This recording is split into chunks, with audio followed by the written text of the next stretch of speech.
conocerlas, aunque sea así a la distancia. No sé si podemos encender un ratito las cámaras, luego ustedes, si están en alguna otra actividad, pues ya la quitan. No sé si alguna de ustedes las conozco o me conocen. ¿Son de aquí de El Salvador o vienen pues, de fuera?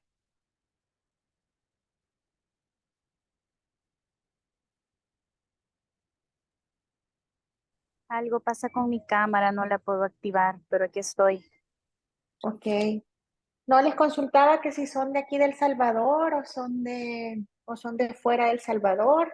No he tenido el placer de conocerlas. Yo sí, doctora, soy de acá de... Doctor, son de El Salvador. Ok. Bueno, este día yo estoy colaborando en el diplomado con algunas clases teóricas. Este día me corresponde lo que es caries dental. Vamos a hablar un poquito de caries dental y también vamos a hablar de caries de la temprana infancia o como se conoce en inglés como Early Child Caries. Entonces vamos a hablar un poquito de eso. Si tienen alguna duda, si tienen alguna pregunta, pues pueden levantar su manito o me pueden interrumpir, no hay ningún problema. Quiero que la clase sea un poco participativa, ¿verdad? Que sea más que todo como un tipo conversatorio para que ustedes puedan sacar algunas dudas si tienen o algunas preguntas. Entonces, voy a dar inicio. Pues mi nombre es Silvia García. Yo estoy colaborando, como les mencionaba, en el diplomado. También eh, trabajaba en Evangélica, en el área del pregrado. Ahorita ya cerré mi ciclo de trabajar de docente en la universidad con los estudiantes del pregrado. Tengo una maestría en investigación científica, eso es lo que significa MIC. Tengo un máster en odontología pediátrica. Estos son un par de mis pacientitos que tengo. Me dedico únicamente al área de odontología infantil. Y primero les voy a plantear los objetivos de la clase, ¿verdad? Siempre es muy importante como establecer objetivos para que nosotros podamos ir desarrollando la clase y así nosotros nos podemos ir orientando ya cuando se hace una evaluación, ¿verdad? Sobre los objetivos que se pretende que se den a conocer, ¿verdad? Lo primero, pues, es conocer, así como cualquier enfermedad, hay un concepto de lo que es caries dental, que ya vamos a ir hablando un poquito de ella. Comprender la naturaleza dinámica y la etiología y progresión de las lesiones de caries. Identificar los principales factores etiológicos que están involucrados en la enfermedad. Conocer las características de las lesiones incipientes de caries y su estructura. Bueno, esto es lo que vemos generalmente en pacientes infantiles cuando ya nos consultan por caries los padres, ¿verdad? De familia. Raras veces, bueno, no digo que raras veces, sí los podemos encontrar padres de familia que consultan cuando hay una lesión incipiente, pero en su mayoría esto es lo que nos llega a nuestro consultorio. ¿Ustedes se dedican únicamente a la atención infantil o trabajan con adultos y niños?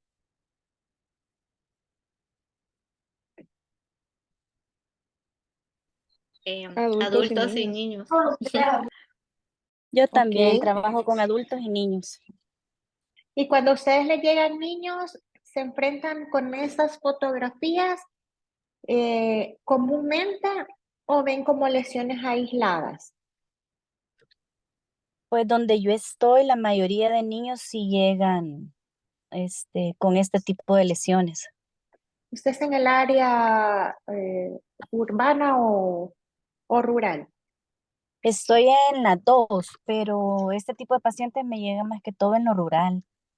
Ujú. Sí, le consulto eso porque más adelante vamos a ir viendo ciertos factores también que son condicionantes para el desarrollo de la enfermedad. Para mí, cuando veo este tipo de pacientes, porque veo mucha cantidad de pacientes así, para mí esto es como sinónimo de maltrato infantil, si nosotros lo vemos de esa perspectiva, ¿verdad? ¿Por qué razón? Porque como les explico ya a los padres de familia, el hecho que sea una pieza de leche, como lo conocen la población, ¿verdad? Son piezas que tienen exactamente las mismas estructura de un diente permanente, es decir, tiene esmalte, tiene dentina y tiene pulpa. Entonces, el diente va a tener la misma sensación que un diente permanente. Entonces, esto no está aislado de que no haya dolor en el paciente infantil. Aparte de eso, se ve afectada también la nutrición que tiene este paciente, ¿verdad? Pero como les mencionaba, vamos a establecer un concepto de lo que es enfermedad de caries. Sabemos que la caries dental y la enfermedad periodontal han sido históricamente consideradas y lo son también en la actualidad los dos problemas orales de mayor prevalencia a nivel mundial, ¿verdad? En el caso de la caries, aparte de eso, es una de las enfermedades más prevalentes en todo el mundo. Pero vamos a establecer un concepto. Como toda enfermedad, sabemos que la enfermedad, en este caso de caries dental, es una enfermedad ecológica causada por una microbiota de la boca, pero esta va a llegar a una situación de desequilibrio. O sea, la microbiota que se encuentra en la cavidad bucal tiene que llegar a una situación de desequilibrio o lo podemos conocer como disbiosis. ¿Y esto por qué se da? ¿Por qué se va a dar o por qué se va a romper ese equilibrio? Eh, pues lo primero, por una ingesta alta y frecuente de azúcares, y esto va a cursar con una destrucción progresiva de los tejidos duros del diente. También para que la lesión se desarrolle, aparte de la ingesta alta de azúcares que va a haber, también hay un déficit en higiene dental, ¿verdad? Que ya lo vamos a ir viendo más adelante. Entonces, lo importante que tenemos que conocer es, o que tenemos que comprender sobre la enfermedad, es que la enfermedad es caries dental. Las lesiones que me va a establecer en los dientes o en las piezas dentales son lesiones de caries, porque siempre llegan los padres de familia y dicen, tiene 10 caries, tiene 2 caries, tiene una caries. No, tiene caries dental el paciente con diferentes tipos de lesiones y diferentes cantidades de lesiones. Para que las lesiones se den y para que la enfermedad se desarrolle, va a haber un rompimiento del equilibrio. Pero también existen diferentes factores etiológicos que me van a favorecer a que se desarrolle la enfermedad como tal. La caries dental, pues, requiere que exista primero un diente susceptible y la presencia de la microbiota con bacterias capaces de producir ácidos. Pero también el paciente tiene que tener acceso a carbohidratos refinados y fermentados, y a todo esto le vamos a sumar un tiempo de confluencia de todos estos tres factores que les mencioné anteriormente. Y dentro de los factores etiológicos de la caries vamos a tener el factor relativo al huésped, o sea, al paciente como tal. Hay factores que son directamente o específicamente del huésped. Hay otros factores que son relativos a la dieta, factores dependientes del contexto cultural y socioeconómico del individuo. Por eso les preguntaba si del área rural o en el área urbana, ¿verdad? Porque aquí hay factores que está involucrado el contexto en donde el paciente se desarrolla o se desenvuelve para que haya o no lesiones de caries. Y luego factores relativos a la microbiota de la placa bacteriana. Ya vamos a ir explicando cada uno de ellos. Por ejemplo, dentro de los factores relativos al huésped están dientes, saliva. Dentro de los dientes podemos poner la disposición del diente en arcada. Esto me puede condicionar a que haya un acceso o un déficit en el cepillado dental. También aparatos de ortodoncia pueden ayudarme o pueden favorecerme a mayor acúmulo de placa bacteriana y por ende a déficit en higiene dental y la constitución del esmalte. Cuando hablamos de la constitución del esmalte vamos a señalar dos puntos muy importantes. El primero es que los dientes que acaban de aparecer en la boca tienen un esmalte que aún está inmaduro y este es más susceptible para desarrollar lesiones de caries. Y la segunda, pues pueden ser alteraciones de la estructura del esmalte, ya sean de origen genético o ambiental. Entonces aquí sí se va a tratar de un esmalte defectuoso y que va a ser mucho más sensible o mucho más susceptible a que se desarrolle una lesión de caries. Como por ejemplo, hipomineralización, hipoplasias, amelogénesis. Entonces todo este tipo de alteraciones me pueden favorecer a que el desarrollo de la lesión de caries sea mayor. En este caso, porque puede ser que la calidad y la cantidad del esmalte estén afectados.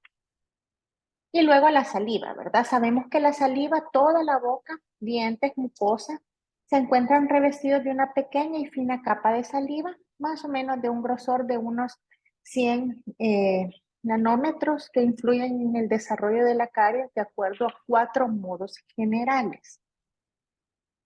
¿Cuáles son estos 4 modos o estos 4 procesos? Pues el primero, el proceso de limpieza mecánica o autoclisis y aclaramiento.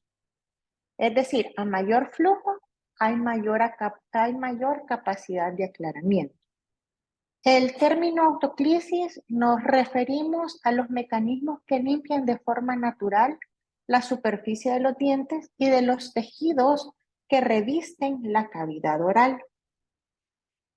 Luego también está la reducción de la solubilidad del esmalte, de ahí neutralización de los ácidos y actividad antibacteriana rica en inmunoglobulinas A, G, M, y que estas le dan una particularidad de ser anticariogénica. Respecto al aclaramiento de la saliva, o sea, respecto al aclaramiento oral, la saliva consiste en disminuir y eliminar ciertas sustancias, ¿verdad? Así cuando, por ejemplo, se ingiere algún alimento con azúcar, como por ejemplo elevado en sacarosa, se va a disolver inicialmente en un pequeño volumen de saliva y esto me va a ayudar a que la concentración disminuya. Bueno, no sé si ahorita hay alguna pregunta o ha quedado alguna duda hasta ahorita o todo claro.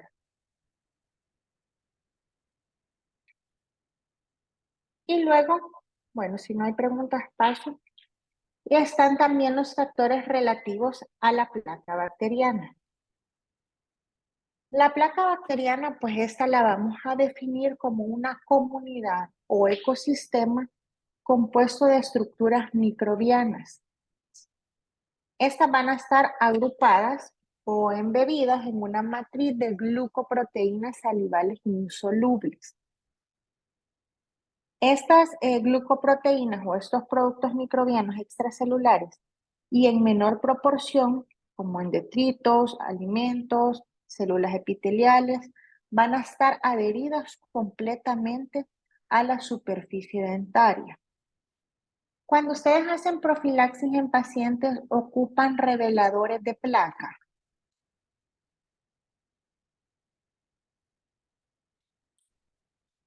¿Sí, no? No, doctora. Vale.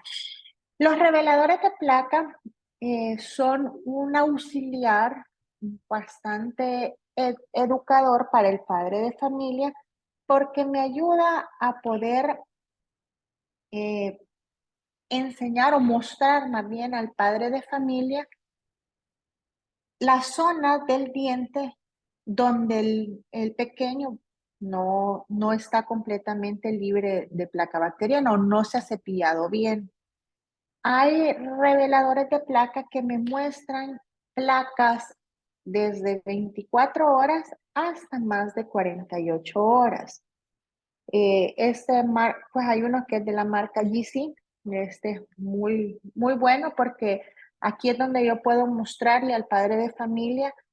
Primero sabemos que el niño, para que pueda cepillarse de solito, tiene que tener arriba de 8 años más o menos, donde su motricidad fina haya sido desarrollado de manera parcial o casi completa, ¿verdad? Entonces enseñamos al padre de familia por medio de reveladores de placa a dónde o en qué zonas del diente necesitamos hacer mayor énfasis en el cepillado.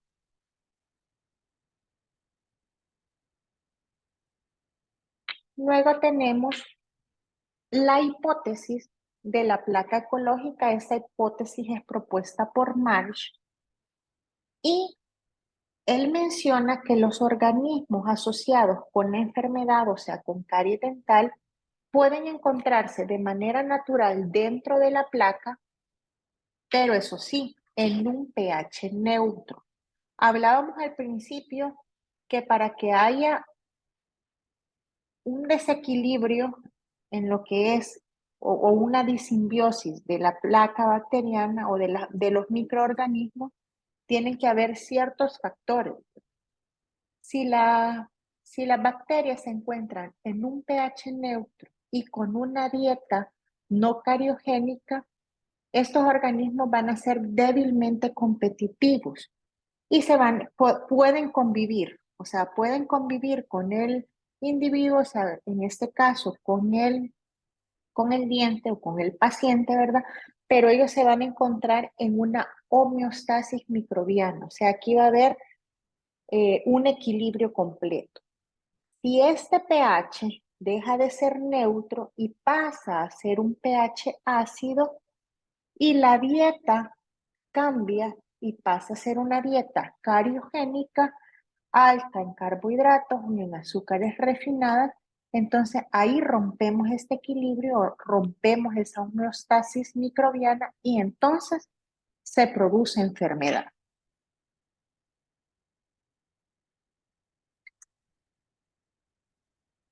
Y factores relativos a la dieta. Sabemos, y pues ya lo mencionamos, ¿verdad?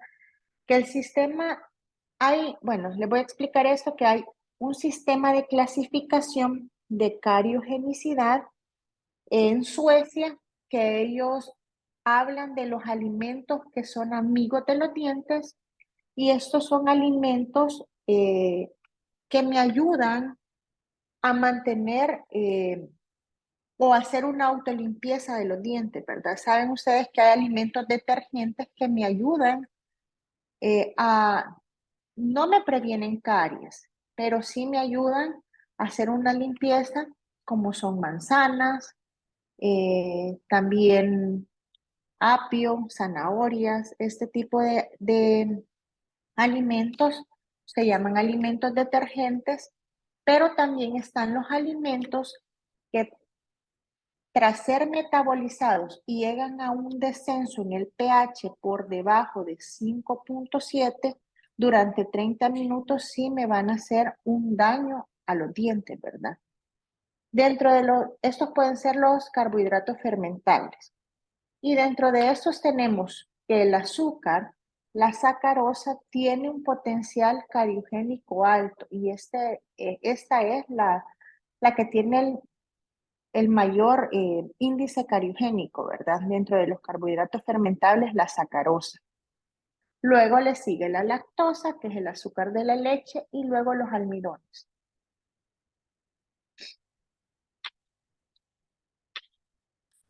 Dentro de las concentraciones de azúcar, pues aquí es bien discutible la cantidad de azúcar que se puede ingerir en los niños, ¿verdad?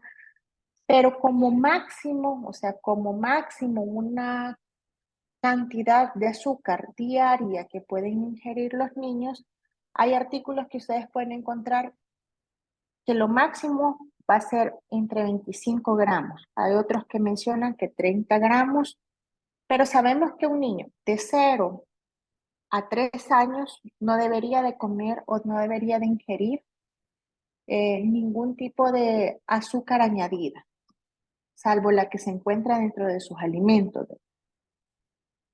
Después de los 3 años es donde nosotros empezamos a hacer un control en la cantidad de azúcar que los niños ingieren, ¿verdad? Entonces, debería de ser como máximo 30 gramos por día.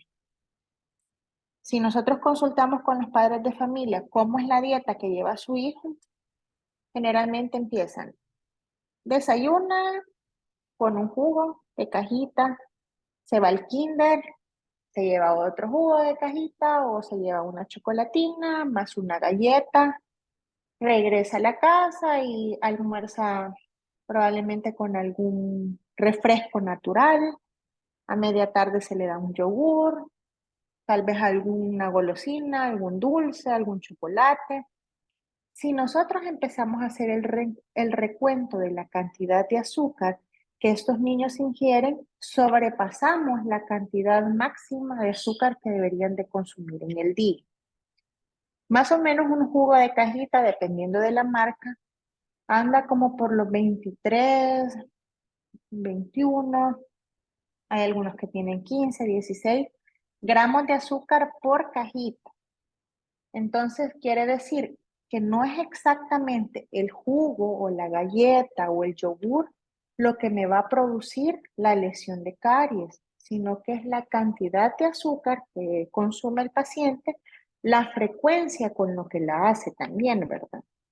Entonces, porque a veces los padres de familia nada más le hacen como el énfasis de que no come dulces o no come chocolates, pero sí consume otro tipo de alimentos que tienen a veces mayor cantidad de azúcar de lo que puede tener un dulce o un bombón. Y luego factores dependientes del contexto cultural y socioeconómico. Sabemos de que, bueno, como mencionábamos al principio, ¿verdad? Y me comentaban ustedes, sí, puede ser que en la zona rural haya mayor número de pacientes con caries dental y eso también se puede deber al nivel de escolaridad que tienen los padres de familia. Eh, También cuando pasamos o migramos de la parte rural a la parte urbana, también puede haber un incremento en la cantidad de azúcar o de alimentos procesados que se consuman porque van a tener un mayor acceso a productos industrializados, ¿verdad? Y esos productos generalmente tienen altos contenidos de azúcares refinados. También podemos ver rupturas en horarios de comida. Hay niños que pasan mayor cantidad de tiempo en el colegio, comen en el colegio, a veces no, la higiene dental no se realiza en el colegio, o también familias en las que ambos padres trabajan y a veces quedan al cuidado de abuelitos o de alguna persona que les ayude a los padres a cuidar a estos niños y ellos a veces no cepillan dientes o no hacen un control en cuanto a la alimentación de estos niños. A mí generalmente siempre que me vienen a la clínica niños pequeños con caries, la mayoría de padres de familia le echan la culpa al abuelito, o a la abuelita, que el abuelito le compra la golosina, que el abuelito son los que lo consienten.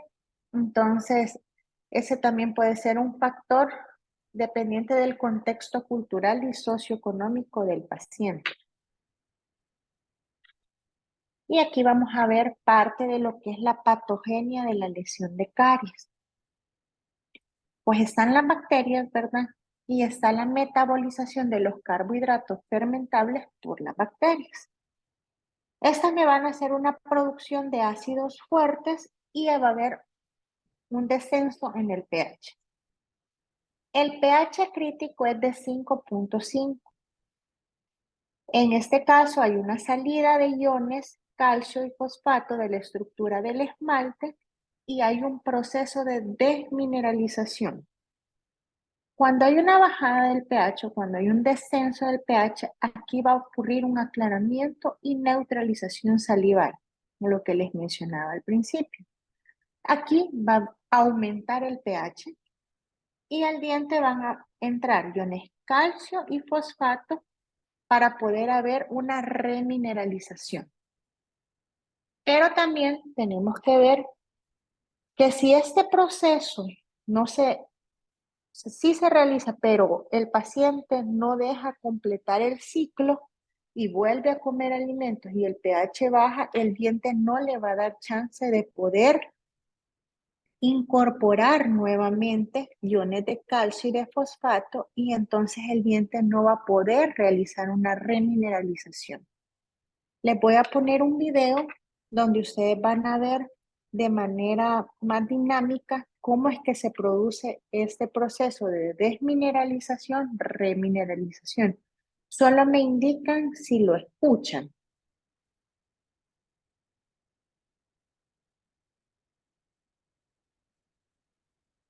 ¿Se escucha?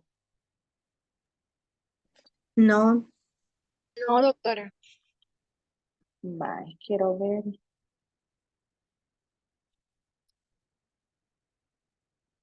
¿Sabe a dónde tengo que modificar para que puedan escucharlo?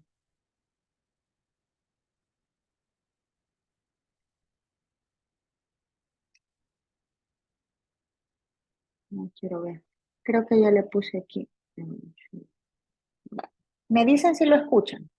los dientes están en constante modificación toda la vida, pero no es fácil notarlo. En este video conocerás el proceso dinámico por el que lo hacen, la desmineralización-remineralización. Y podremos relacionarlo con la caries y sus métodos de prevención. Tanto en la terapéutica personal como profesional se pueden encontrar productos en forma de pastas, colutorios de baja concentración o geles, espumas y barnices de alta concentración.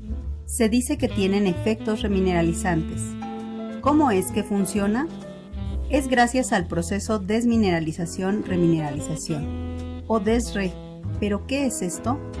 Para entender el funcionamiento de los agentes remineralizantes, expliquemos. El tejido dental es una estructura cristalina formada por formas impuras de fosfato de calcio o hidroxiapatita. Esta se encuentra inmersa en una disolución acuosa que es la saliva, que a lo largo de toda la vida de los órganos dentarios, de acuerdo con la interacción con los alimentos y los sustratos bacterianos, puede llegar a tener diferente pH. De esta manera se hace posible la disolución o cristalización de los sólidos que forman los órganos dentarios, o sea, la hidroxiapatita. Este proceso fisiológico normal se da a lo largo de toda la vida del diente. Toma aproximadamente 20 minutos por ciclo. Cuando este proceso está en equilibrio, es decir, que los iones que salen o se disuelven de la estructura son los mismos que se incorporan a ella, no hay lugar para la disolución de la hidroxiapatita, ni la pérdida de materia. Se habla de una disolución saturada o equilibrada. Pero cuando el proceso se desequilibra y se da a favor de los iones que salen de la estructura, hablamos de una disolución subsaturada, ya que existe mayor cantidad de iones que salen de la estructura de la hidroxiapatita al medio. Le llamamos desmineralización. Esto sucede cuando el pH es menor a 5.5 y se mantiene por periodos largos. Si estos procesos rebasan a los de remineralización, hay pérdida de sustancia y se da lugar a la caries. En cambio, cuando por diversos medios se proporcionan iones a la disolución para que estén disponibles para su integración a la estructura, el proceso se da a favor de la formación de cristales. Se dice que se presenta una disolución sobresaturada. De esta forma se evita la pérdida de materia y por tanto la caries, y le llamamos remineralización. Un ejemplo práctico de este tipo de disoluciones son las aplicaciones tópicas de fluoruros, barnices fluorados o la utilización de derivados de la caseína, que son utilizados en odontología para la prevención de la caries. Este proceso es posible debido a la naturaleza electronegativa del flúor. Este elemento tiene preferencia por la sustitución de los OHs en la hidroxiapatita y es posible que en un pH de 7 o inferior, por el pequeño tamaño del flúor, se dé lugar a la formación de estructuras más densas y menos solubles. Se puede formar flúor hidroxiapatita o fluorapatita. También que por acción del fluoruro, los iones de calcio se estabilicen en la estructura de la hidroxiapatita, siendo más difícil que se desprendan de ella. Gracias a la comprensión del proceso desmineralización-remineralización, podemos utilizar productos como los fluoruros, el xilitol o los derivados de la caseína en forma personal o profesional para prevenir la caries dental.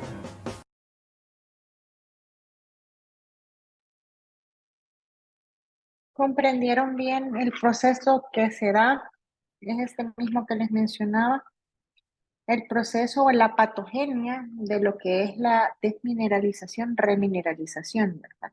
¿Y por qué son importantes las aplicaciones tópicas de flúor, tanto las que se realizan en el consultorio como el cepillado dental, que de una u otra forma sí es una aplicación tópica al diente, pero esta no es de manera controlada por el odontólogo, ¿verdad? Porque sabemos que la cantidad que tiene una pasta dental en cuanto a flúor no es la misma que va a tener un barniz o un gel. Entonces, queda claro o queda mejor comprendido lo que es el proceso de desmineralización, remineralización. ¿Sí?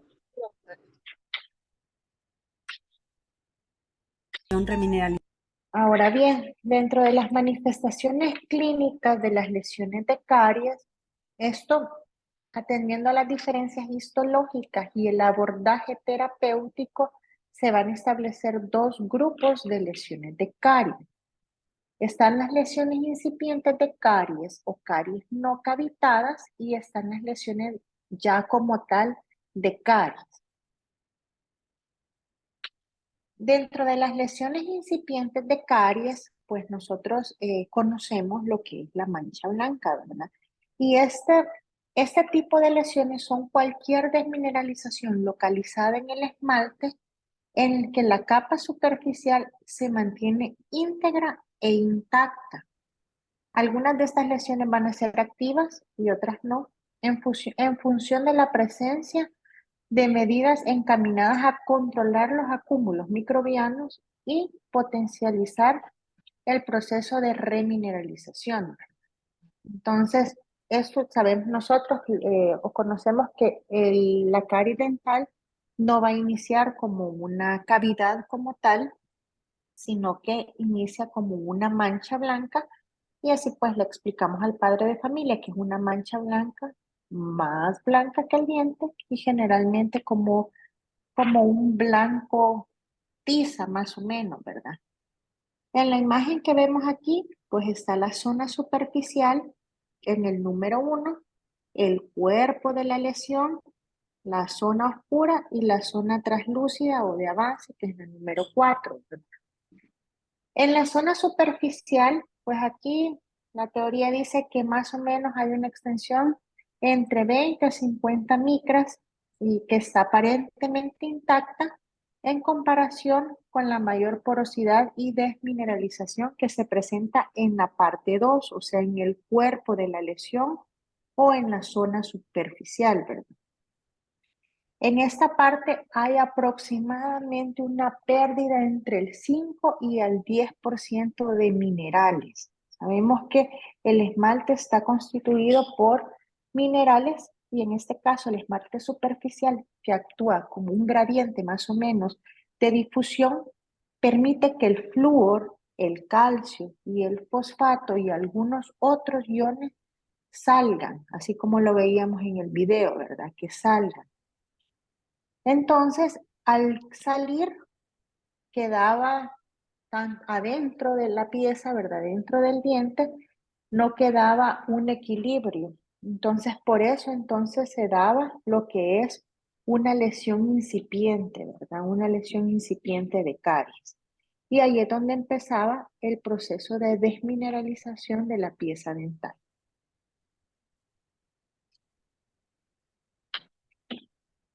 En el proceso de desmineralización, pues en este caso también vemos una mancha blanca, pero en una molar. Si ustedes ven en este caso, pues la dirección de los prismas del esmalte y de la lesión se forma inicialmente en las paredes de la fisura. No va a ser en la fisura como tal, ¿verdad? Sino que en las paredes de la fisura, porque sabemos que las fisuras, no todas las fisuras van a tener la misma forma.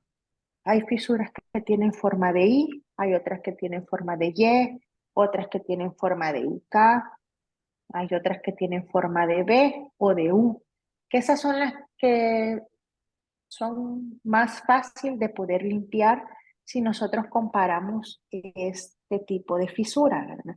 Entonces la lesión va a iniciar alrededor de la fisura, en las paredes de la fisura, y ahí es donde empieza el proceso de desmineralización, ¿verdad? Este es un corte transversal de un diente en donde se observa ese tipo de lesión.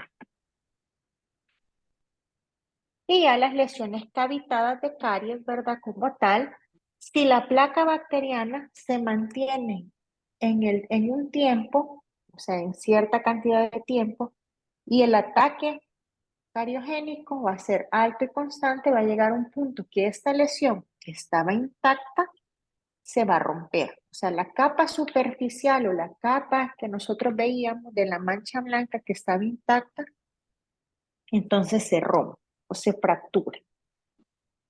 Ante el proceso de la desmineralización, la pulpa también reacciona para protegerse de las amenazas, incrementa el depósito de dentina alrededor, y esta dentina se conoce como dentina terciaria o reactiva. Y en el ataque ácido va a afectar primero el componente inorgánico de la dentina, primero va a afectar el componente inorgánico y posteriormente va a afectar el componente orgánico y proteico, ¿verdad? Que sabemos que el componente orgánico, la dentina, está compuesta por un 90% más o menos. En estos está el colágeno tipo 1, pero también tenemos colágeno tipo 3 y tipo 4, ¿verdad?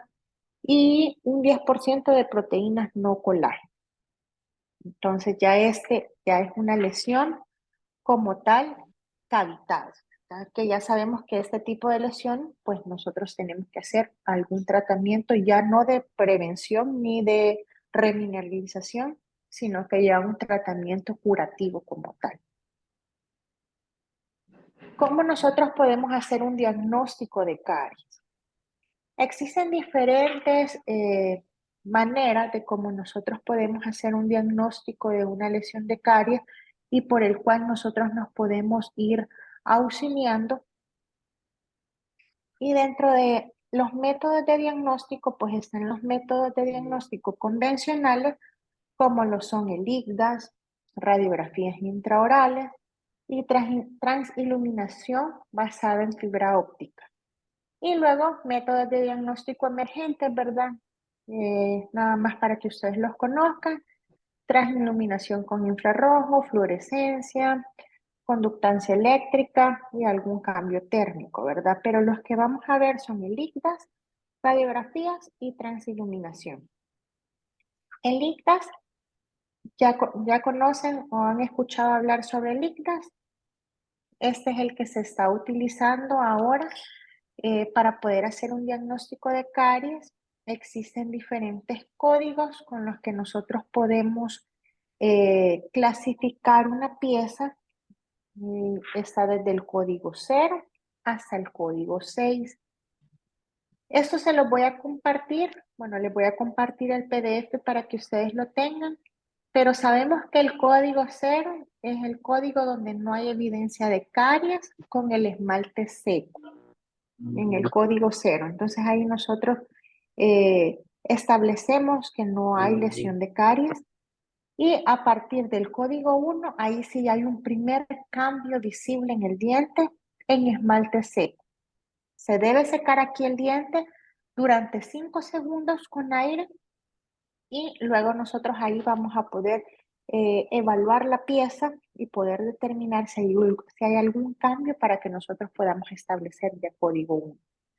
Y el código 6, que ya lo vemos al final, pues ya es una cavidad con dentina visible que afecta más o menos la mitad del diente, ¿verdad? Pero eso se lo voy a compartir para que ustedes lo tengan, ¿verdad? Y puedan establecer un diagnóstico basado en ICTAS. Y por medio de radiografías, que sabemos que las radiografías de aleta de mordida son el gold estándar para la detección de caries interproximales. Aunque también están las radiografías oclusales, pero estas no me van a, porque estas las tomamos a veces en pacientes infantiles, pero estas no van a determinar en un diagnóstico de caries. Esto es muy importante, que cuando se produce una desmineralización, esta permite, el paso de rayos X observándose así una zona radiolúcida. Pero para que esta pueda evidenciarse en la radiografía, tiene que existir una desmineralización de la pieza entre el 30 y el 40% para que pueda verse radiográficamente. Si no hay esa desmineralización en ese porcentaje, las caries que son un poco incipientes no las vamos a poder diagnosticar.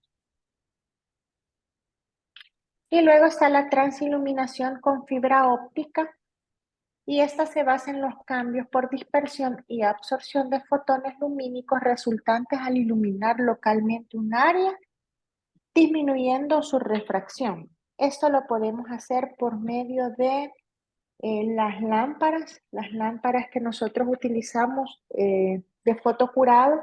Hay algunas lámparas que tienen aditamentos que me pueden ayudar a colocarle a la pieza y poder hacer una mayor detección de caries.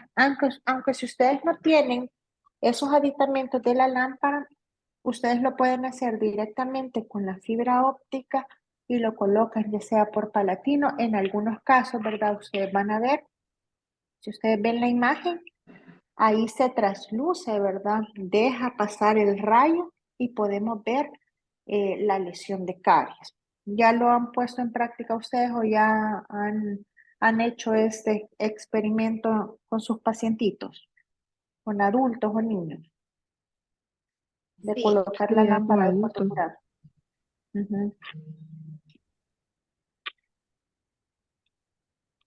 Y luego nos vamos a pasar a lo que es la caries de la temprana infancia.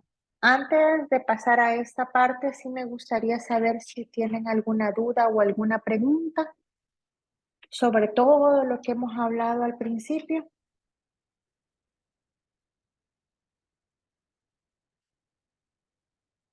¿O todo claro?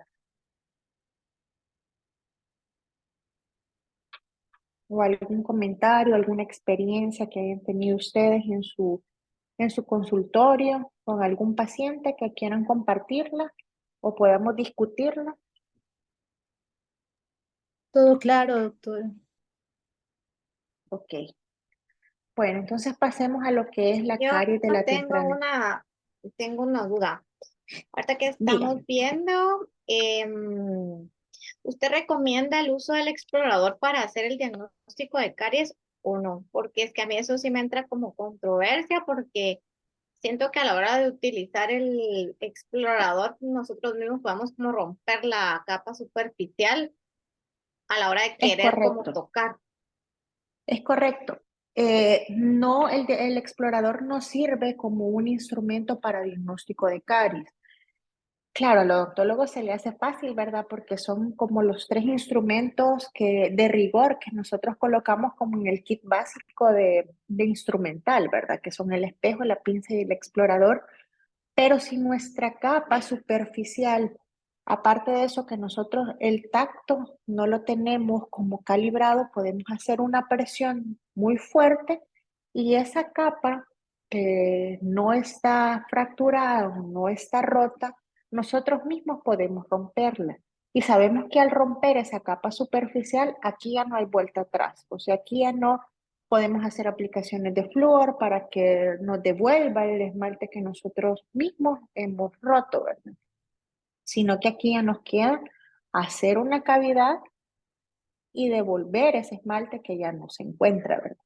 En este caso, donde hay una desmineralización, pues podemos hacer aplicaciones de flúor en barniz, que es el más recomendable para que pues, esta lesión se pueda remineralizar y evitemos que se vaya a romper. Entonces el explorador no. Hay otros instrumentos que se pueden utilizar para detección de caries, pero son de punta roma o en bolita. Entonces es un instrumento específico para diagnosticar caries, para ver que una lesión no esté cavitada. Pero el explorador sí no lo vamos a utilizar para poder hacer diagnóstico de caries. Gracias.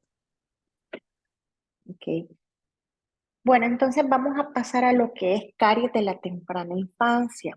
¿Ya habían escuchado ustedes hablar de la caries de la temprana infancia o de qué otra o con qué otro nombre conocían ustedes este tipo de o este patrón de caries?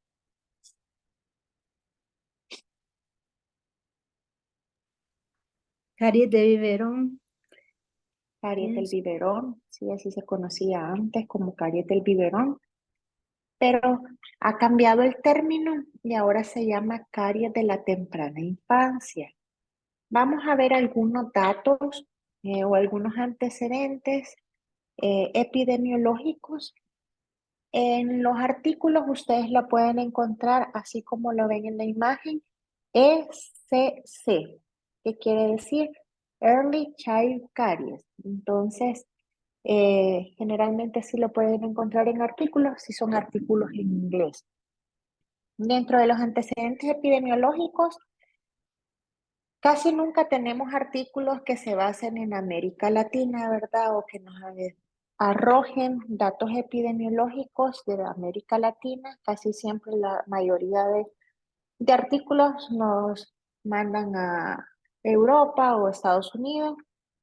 Y en este artículo que encontré, pues mencionaba que en Estados Unidos indican que la caries de la temprana infancia sigue siendo muy prevalente a pesar que es un país desarrollado y en niños preescolares y en especial en niños que viven en niveles de pobreza y casi pobreza, ¿verdad?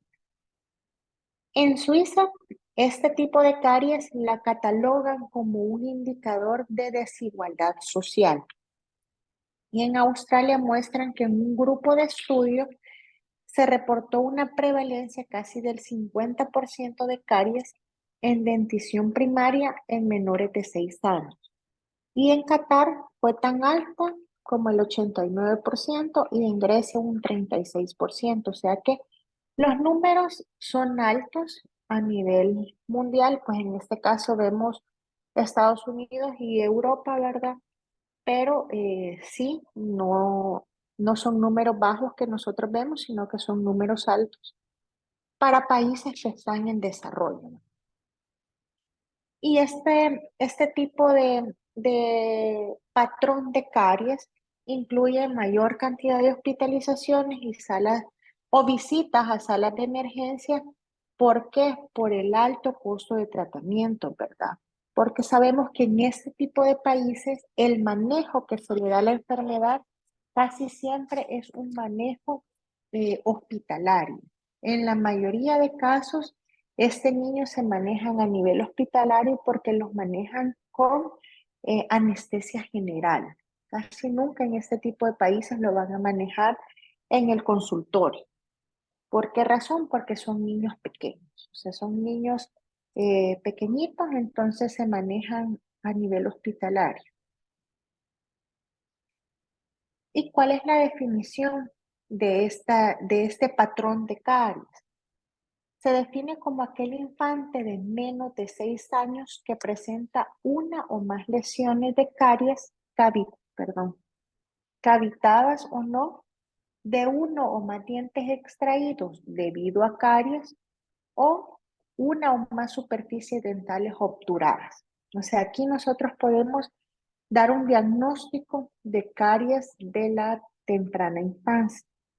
Pero también este término se ha ido modificando y ahora también existe un término nuevo que se llama caries de la temprana infancia severa. O a esto le agregan nada más la letra S. ¿Y qué condiciones debe de tener el niño para que nosotros podamos decir que es una caries de la temprana infancia severa. Caries en superficies lisas en un niño menor de 3 años. Cuando hablamos de superficies lisas, estamos hablando generalmente de caninos, incisivos o zonas vestibulares de molares.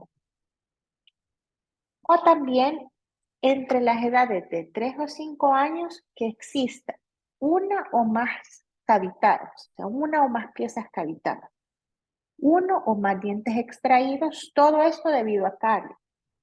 Aquí quedan exentos los traumas. O una o más superficies lisas obturadas en dientes anteriores superiores.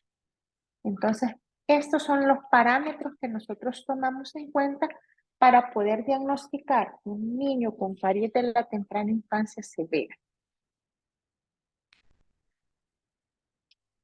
Y dentro de los factores etiológicos o de riesgo, pues tenemos defectos de desarrollo del esmalte, lo que hablábamos al principio, colonización bucal con niveles elevados de microorganismos, especialmente los que son acidúricos y acidogénicos, y el metabolismo de los azúcares por bacterias adherentes a los dientes que producen ácido. Siempre vamos a volver a lo mismo, ¿verdad? Vamos a volver a lo mismo con lo que iniciamos la clase. Dentro de los defectos del esmalte, pues podemos mencionar hipoplasias, H&M o hipomineralización incisivo-molar, amelogénesis, bueno, hipoplasias ya las mencionamos, ¿verdad? Que son las más comunes. Estos son los defectos de desarrollo del esmalte más comunes que nosotros podemos encontrar. Y la colonización bucal con niveles altos de microorganismos, ¿verdad?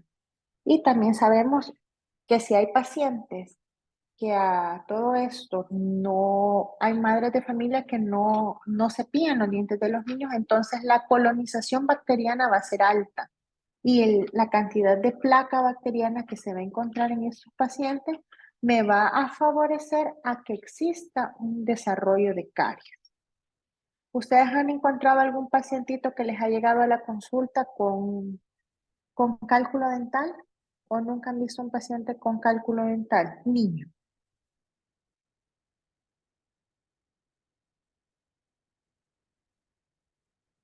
Sí, sí, he visto. Hola. Sí, sí, he Entonces tenido pacientes así con cálculos chiquititos. Sí, doctora, yo entonces, también he tenido varios pacientitos que llegan con cálculo y niños de 2, 3, 4 años. entonces son pacientes que tienen una alta cantidad de microorganismos, ¿verdad? Y que son más susceptibles a que puedan tener caries dental, ¿verdad? La mayoría vamos a encontrar en molares. Aquí en molares superiores o en molares inferiores es donde podemos encontrar la mayor cantidad de pacientes que presenten cálculo, ¿verdad? Pero la placa bacteriana la vamos a encontrar generalizada. Dentro de los defectos de desarrollo del esmalte, para que ustedes tengan más o menos una idea de que podemos encontrar pacientes con defectos de desarrollo del esmalte, en Qatar el 27% de los participantes que se sometió a un estudio presentó algún tipo de defecto en el desarrollo del esmalte. O sea, si nosotros vemos 27%, podemos decir es un número bajo, pero ya cuando nosotros nos referimos a estudios epidemiológicos, pues resulta ser un número alto, ¿verdad? El segundo molar es el más afectado, seguido del central superior. De 565 participantes, casi el 40% presentó algún defecto de desarrollo, siendo en orden de mayor prevalencia las opacidades difusas en un 25%, las demarcadas en un 19% y las hipoplasias del esmalte. Las demarcadas más que todo van relacionadas con H&M. Y en Brasil los defectos de desarrollo del esmalte estuvieron presentes en 33.9% de los infantes y se observó caries de la temprana infancia en 43.3%. Entonces son números bastante altos. Y la colonización bucal o disbiosis de la microbiota o microbioma, lo que hablábamos al principio, ¿verdad? Durante muchos años se consideró que los indicadores de riesgo para la enfermedad de la caries de la temprana infancia eran la transmisión y presencia de Streptococcus mutans y Lactobacillus, ¿verdad? Pero sabemos que el microbioma es indispensable para mantener la salud bucal en general. Y se ha propuesto que existe una simbiosis entre la comunidad microbiana y el huésped, o sea, una simbiosis hay, es un equilibrio. Una vez este equilibrio se pierde, ocurre la disbiosis y entonces ahí es donde se produce lo que es la enfermedad. Y esto pues también es una alteración, la disbiosis es una alteración tanto cuantitativa como cualitativa. O sea, es decir que hay un rompimiento del equilibrio, pero va a ser en cantidad y en cantidad y en calidad, ¿verdad? Y ahí es donde se va a producir lo que es la enfermedad de la caries. Y luego de eso, pues el metabolismo de los azúcares, ¿verdad? Como les mencionaba, durante los primeros meses de vida, las prácticas de alimentación que se usan o que se establezcan durante el primer año de vida es el que vamos a mantener por toda la infancia. Y la AAP recomienda que un niño antes de un año de vida no consuma jugo natural ni azúcares refinadas y que estas deben estar restringidas hasta los 2 años de vida. Hay literaturas que mencionan hasta los 3 años, ¿verdad? Pero no debe de agregársele o añadírsele azúcar a los alimentos, salvo los que ya contienen los alimentos como tal, ¿verdad? Como las frutas, verduras, que sabemos que tienen azúcar, pero no debemos de añadirle a esos alimentos mayor cantidad de azúcar. Si se le va a hacer alguna papilla de fruta, ¿verdad? Nada más mantener lo que la fruta contenga, pero no agregarle más. Hasta que este niño cumpla 2 años, o podemos extenderlo hasta, como les menciono, hay literaturas que lo extienden hasta los 3 años, por lo menos los 1000 días del bebé. Y sí tenemos o podemos hacer prevención, ¿verdad? No solo para la caries de la temprana infancia, sino que para la caries en general. Y dentro de la prevención que nosotros podemos utilizar, pues son en casa, pasta fluorada. Sabemos que vamos a utilizar una pasta dental fluorada que contenga como mínimo 1000 partes por millón de flúor o 1100. Podemos jugar entre este porcentaje de partes por millón de flúor y esta por lo menos 2 veces al día para todos los niños. Esto indistintivamente, o es decir, aparte de que estos niños tengan contacto con algún tipo de fluoruro a través del agua o a través de la sal, y en algunos países que también inclusive tienen fluorada la leche. O sea, la pasta dental va a ser aparte, ¿verdad? De que sabemos que el agua contiene flúor, ¿verdad? En algunas zonas pues está un poco más elevada la cantidad de flúor que contiene y que eso sí puede ser dañino o puede repercutir a lo que es la dentición permanente, ¿verdad? Y las aplicaciones tópicas de flúor o de uso profesional que se van a aplicar en el consultorio, que estas me van a ayudar a disminuir la prevalencia o la incidencia que puedan tener estos pacientes a tener no solo caries de la temprana infancia, sino que caries en general.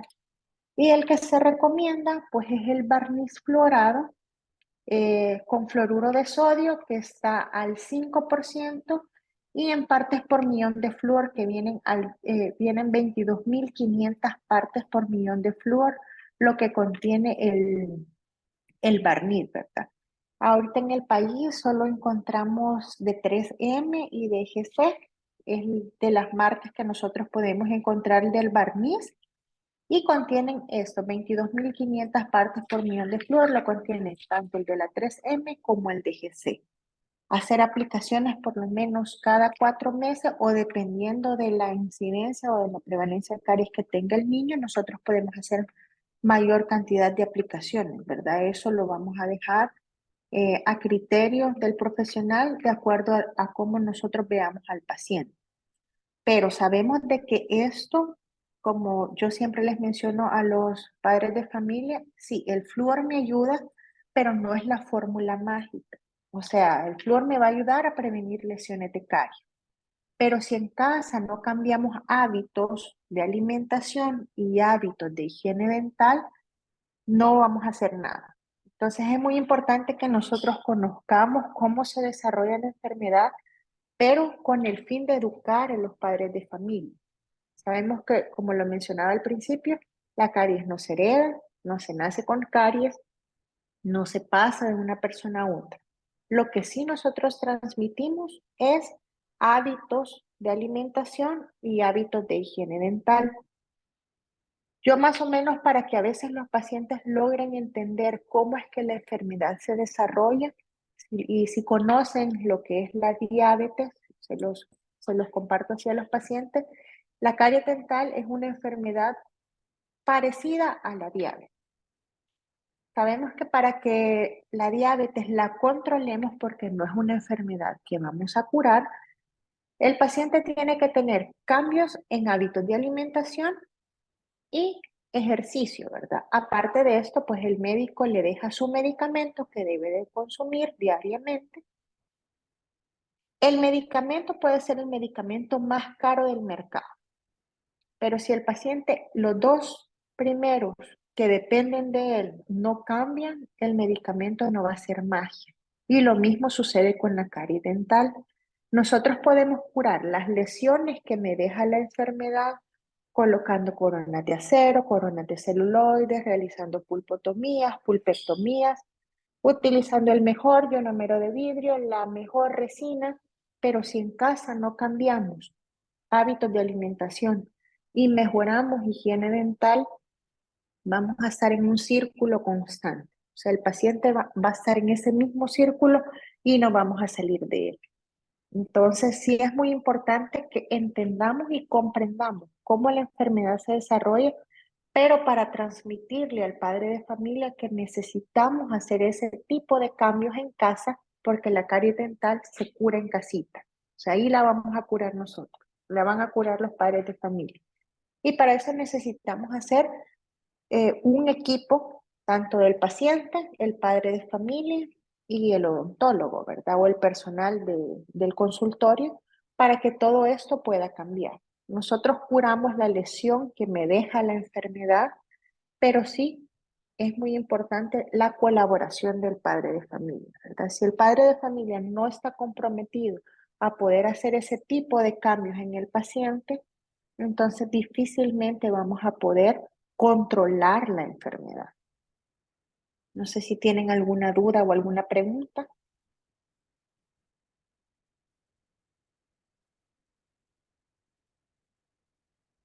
¿O todo claro?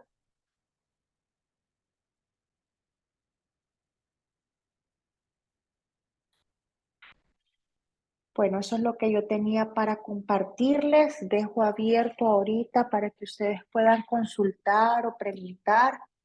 Y pues nada más que solo transmitirles que la mejor manera de reducir el costo del tratamiento curativo nada más es previniendo la enfermedad, ¿verdad? Y eso debemos de hacerle o transmitírselo a los padres de familia, ¿verdad? En este caso menciono padres de familia porque estamos hablando de pequeñitos con los que vamos a tratar nosotros y ellos son los responsables del paciente. Ellos son los responsables de la alimentación, ellos son los responsables de la higiene dental del paciente. Entonces, para que el tratamiento sea o reduzcamos el costo, lo mejor es realizar prevención. Prevención constante, ¿verdad? Y que este tipo de pacientes también, si nosotros ya lo rehabilitamos porque presentan lesiones de caries, también tener a este paciente en control y que no se pierdan también, hacerles esta énfasis en esto, ¿verdad? En que no se pierdan, porque si no, pues si el paciente se pierde, va a llegar un punto en el que ya no, cuando lleguen o cuando retornen con nosotros, probablemente encontremos nuevas lesiones de caries y a veces caries con grados avanzados ya que ya no son lesiones incipientes, ¿verdad? Sino que puede ser tratamientos pulpares que ya nos toque realizar en el paciente. ¿Alguna consulta o alguna duda que tengan? Yo tengo una consulta. Ahorita Díganme. que mencionó, obviamente la caries pues, no es hereditaria, sino que lo que dijo, ¿verdad? Los hábitos. ¿Es posible que pueda transmitirse como la cantidad de bacterias, digamos, del huésped, de la mamá cuando no tiene la perfecta higiene, digamos, hacia el niño, en el sentido que cuando prueban o soplan la comida, eso Claro, o sea, sí eh, se puede transmitir la carga bacteriana, ¿verdad? O sea, eso sí lo podemos transmitir. Pero recordemos que para que exista enfermedad debe de haber un desequilibrio en la cavidad bucal, ¿verdad? Debe de haber un desequilibrio para que ahí entonces se produzca la enfermedad.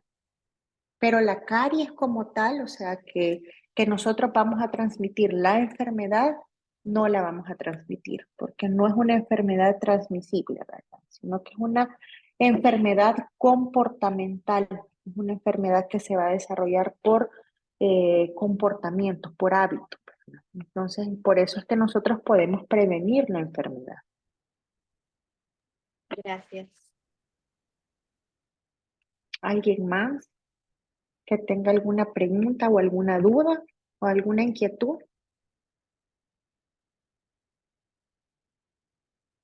Bueno, yo tengo otra, perdón. Dígame. Eh, fíjese que bueno, ahorita cuando dijo lo de los pacientitos con más cálculos y eso, em, pues según me recuerdo que las bacterias que producen como las enfermedades periodontales, su pH es como, no es tan ácido como el de la caries. Entonces, si en caso el paciente presenta como más cálculos, y eso es que lo he visto en varios pacientes y por eso me entró la duda, de que cuando es más susceptible a enfermedad periodontal, no he visto tantas lesiones de caries, digamos. No sé si es por ese pH distinto entre las bacterias.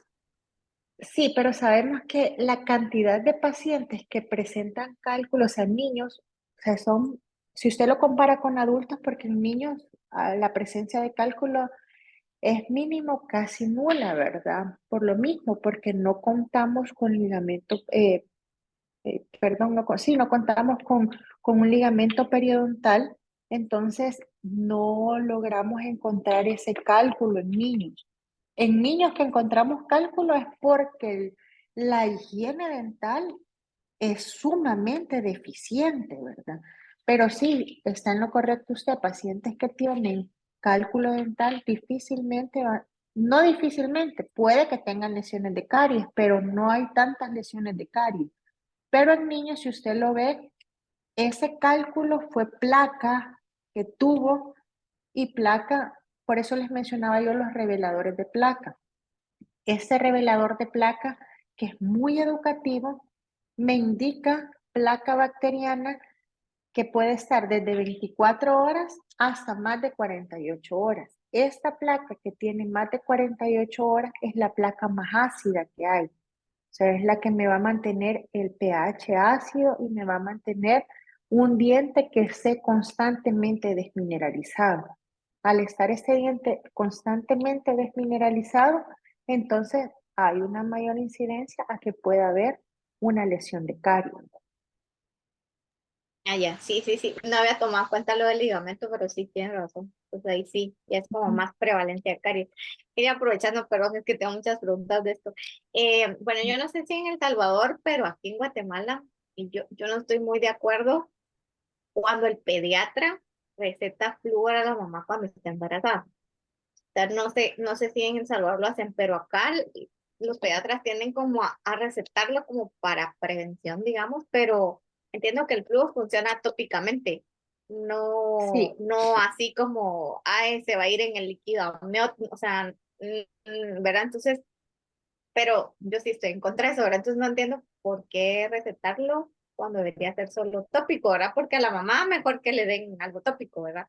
Y no claro. tomado porque sí hay jarabes de flúor y aquí lo recetan bastante. No sé si lo manejan igual allá.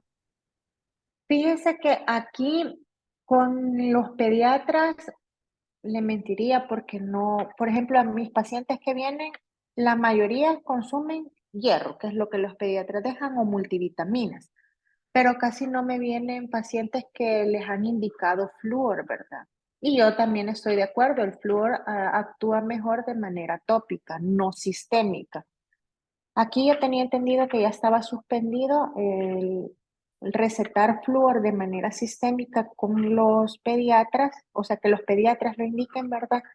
Lo que sí vemos bastante es hierro, ¿verdad? Pero eso está dentro de los parámetros normales, que inclusive nosotros como odontopediatras o como educadores de la salud tenemos el deber de poder explicar la manera, porque eso sí los pediatras no lo hacen, la manera de cómo dejarle el flúor o cómo darle el flúor al paciente, porque eso también es otro factor.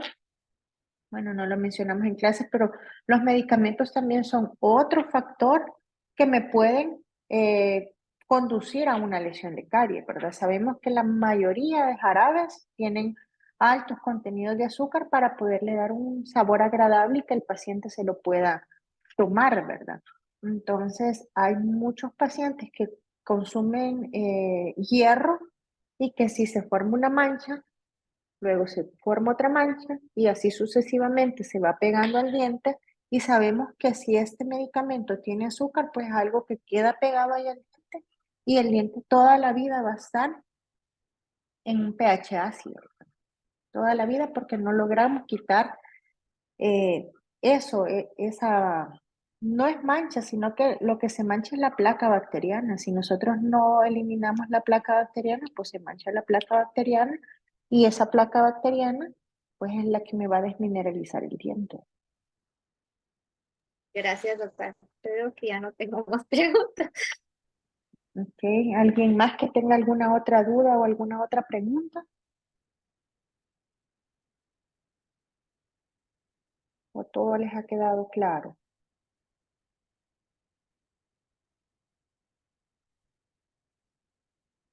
¿Nadie más? Sí, como les mencionaba, ¿verdad? Sí, lo que es muy importante, pues es nada más como cambiar el chip de los papás, ¿verdad? De los padres de familia. Eso es lo que nosotros, eso es como nuestra meta, ¿verdad? Nuestro objetivo, para que la enfermedad nosotros podamos tratar de bajar los niveles de incidencia en cuanto a la enfermedad, ¿verdad? A la caries dental. Tenemos que cambiar la mentalidad y que el padre de familia entienda cómo es que la enfermedad se desarrolla para que se pueda hacer un cambio en hábitos y este me pueda ayudar a reducir la aparición de lesiones de caries. Bueno, si no tienen ninguna pregunta o ninguna duda al respecto, eso es lo que yo tenía para compartirles. Como les menciono, le voy a pasar la clase en PDF para que se las puedan subir al campo, ¿verdad? Y nos vamos a ver más adelante en algunas otras clases que les voy a impartir. Creo que tengo H&M y prevención. No me acuerdo cuál es la otra que tengo, ¿verdad? Pero nos vamos a estar viendo un poquito más adelante. Así es que eso sería todo. Que tengan una feliz tarde y mucho gusto de haberlas conocido. Gracias, doctora, por la clase y gracias por mandarnos también el documento en PDF. Es de gran ayuda para todas. Bueno, cuídense, igual les voy a compartir un par de artículos también en los que me he basado para poder sacar la cara y que ustedes perdón, la clase, y que ustedes la puedan tener ahí, ¿verdad? Para que ustedes lo puedan leer en algún momento que tengan tiempo. Así que pasen Gracias, feliz doctora. tarde, Gracias. cuídense Feliz y nos tarde. vemos más adelante. Gracias, adiós. Adiós.